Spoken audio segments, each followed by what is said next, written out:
Yeah, it has, and so I think there's reason to be really pleased in light of everything that's happening and all of the sort of catastrophe that we're all living in. The food supply is stable. There's inconsistencies, and I think we're seeing a lot of that. So shortages, and that's in part because of consumer behavior. That's also in part because all the way through the supply chain, from labor to logistics, we're dealing with shortages, time issues. And so it is often that things aren't getting to retail as quickly as they used to, or there may be shorter, a shorter chain of options. But so far, so good. And there's been real cause to feel confident about the nation's food supply.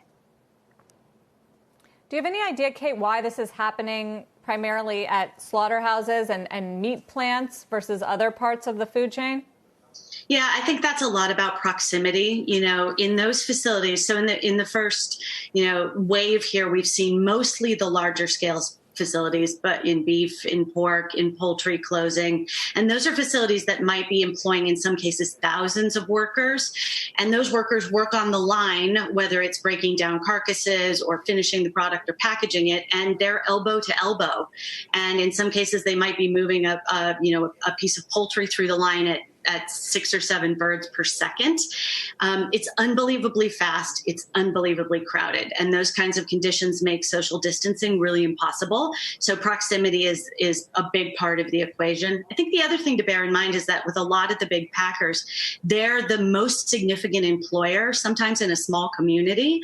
And so you have not just the folks who are working inside the facility, but then communities of workers outside the facility who are living nearby. And so it's hard to tell sometimes whether outbreaks are coming directly from inside the facility or whether they're happening outside the facility in the community. Should people expect shortages or price increases for certain meats in the weeks ahead?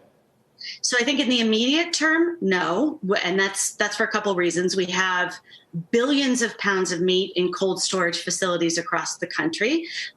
We've had all of the major institutional food service accounts dry up virtually overnight. The restaurant system dried up virtually overnight. And that means that there's an awful lot of meat, both in cold storage and available for retail.